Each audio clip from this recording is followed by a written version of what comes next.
Fala Tricolor, começa agora o Vai e Vem do Flu dessa quinta-feira, o primeiro programa do ano de 2020. E a gente abre o programa de hoje continuando aí com a novela do Caio Henrique, né, que ainda não teve um fim. Mas ao que tudo indica, o caminho dele vai ser aquele que todos nós estávamos esperando, né? Infelizmente, o futuro dele em 2020 não deve ser no Fluminense e ele tá bem próximo do Grêmio. Segundo informações aí do jornalista gaúcho João Batista Filho, o Grêmio tá muito próximo de anunciar o Caio Henrique, tá dependendo aí somente de alguns documentos do Atlético de Madrid para poder anunciar o jogador, né, para ele assinar com o Grêmio e ser aí atleta do Grêmio por empréstimo também até o fim de 2020. Tanto ele tá próximo de deixar o Fluminense que o próprio dirigente do Fluminense, o Paulo Angione, diretor de futebol do clube, já tá aí admitindo a possibilidade de perder o jogador.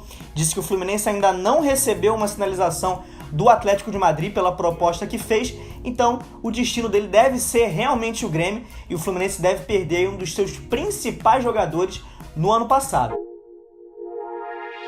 Vamos agora para uma exclusiva do Netflu, do nosso repórter especial Paulo Brito, e é sobre um jogador que estava emprestado pelo Fluminense e que tem chances de retornar, de ser reintegrado ao grupo tricolor em 2020. É o zagueiro Reginaldo, que jogou em 2019 na Ponte Preta. O Fluminense ainda não se manifestou sobre o futuro do atleta, mas em entrevista exclusiva ao Netflu, o empresário do jogador disse que a tendência é que ele fique, né? Ele tem contrato com o Fluminense e a tendência é que ele fique aí para 2020. Vamos ver o que o Jean Neto, agente do Reginaldo, falou com o site número 1 da torcida tricolor. Abre aspas para ele.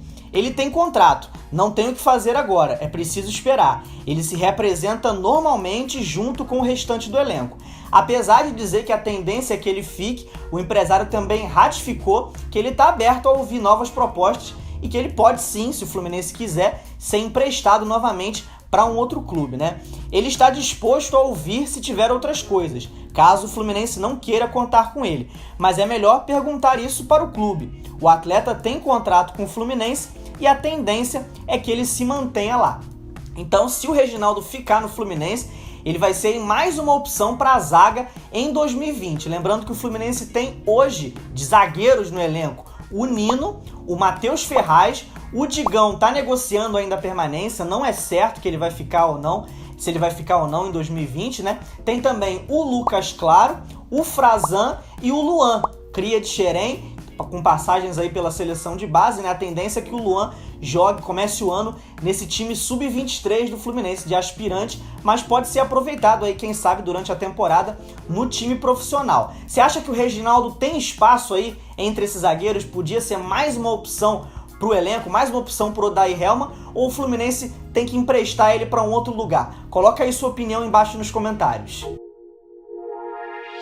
E agora vamos falar do contrário, né? Falamos aí do Reginaldo, que estava emprestado e pode retornar, e agora a gente fala de um jogador que estava no Fluminense e que está sendo emprestado. É o volante Caio, ele vai jogar por empréstimo no Atlético Goianiense em 2020, vai disputar a Série A do Campeonato Brasileiro, né? O Dragão subiu aí para a primeira divisão e o Caio vai jogar lá. Ele teve poucas oportunidades no Fluminense esse ano, jogou apenas alguns jogos, principalmente durante aquela curta passagem do Oswaldo de Oliveira pelo Fluminense. Ele chegou a jogar contra o Corinthians na Sul-Americana e também naquele jogo contra o Avaí no Maracanã, que a torcida tricolor não esquece, né? O Fluminense perdeu de 1-0 pro Lanterna no Maracanã e o Caio foi o autor do pênalti que decretou a derrota, um pênalti infantil já no finalzinho do jogo. Desde então, parte da torcida do Fluminense criou uma certa antipatia pelo jogador e ele não teve mais chances, né? Então, 2020, ele vai jogar lá em Goiânia. Desejamos aí uma boa sorte pro Caio, que ele consiga se firmar por lá e quem sabe futuramente voltar aí pro Fluminense um pouco mais experiente, com um pouco mais de confiança para poder render, né? O que você acha desse empréstimo do Caio? Vai fazer falta no elenco do Fluminense em 2020? E na mira do Fluminense, o atacante Rossi, que jogou ano passado no Vasco, tá livre no mercado para negociar. O atleta pertencia a um clube chinês, o Shenzhen, da China, rescindiu seu contrato e tá aí esperando uma eventual negociação, uma eventual proposta, né, de algum clube brasileiro para poder jogar em 2020. O Fluminense demonstrou interesse nesse jogador já desde o final do ano passado, né?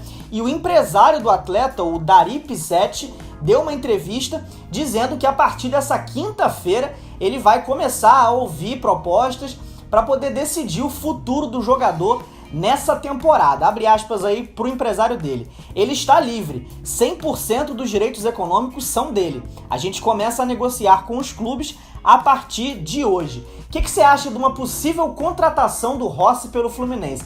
O Fluminense está precisando de jogadores de frente, né? Principalmente atacantes, já que muitos saíram e até agora nenhum chegou. Além do Rossi, o Fluminense tem outros jogadores aí pro ataque que já estão bem encaminhados, outras contratações, né? Uma delas é o jogador Felipe Cardoso, que pertence ao Santos, é o que está mais próximo, pode ser anunciado já nos próximos dias, vem aí por empréstimo de 1 ano. A notícia é que ele já teria até feito exames médicos, já teria sido aprovado e faltaria somente assinar o contrato. E um outro atacante que também está próximo é o Caio Paulista, que jogou o Brasileirão do ano passado pelo Avaí. Ele recebeu aí sondagens de outros clubes, do Botafogo e do Internacional, mas o empresário dele disse que a proposta do Fluminense foi a que mais agradou, né? Então ele pode ser anunciado aí também, quem sabe até a próxima semana, né? São 2 jogadores aí pro ataque que o Fluminense deve contratar, deve confirmar a contratação nos próximos dias. O Rossi também seria um bom reforço pro Fluminense para jogar ali pelos lados. O Fluminense está precisando de jogadores pelas pontas, né, de velocidade. Coloca aí embaixo sua opinião sobre a possível contratação do Rossi pelo Flusão. E esse foi o Vai e Vem do Flu dessa quinta-feira. Se você gostou, já sabe o que tem que fazer, né? Não esquece de dar o curtir aí embaixo. Também se inscreve no canal se você ainda não for inscrito por aqui e ativa o sininho que aí você vai receber todas as notificações. Sempre que a gente lançar um vídeo novo, vai ficar aí sempre por dentro das novidades do Flusão, beleza? Um abraço e saudações tricolores!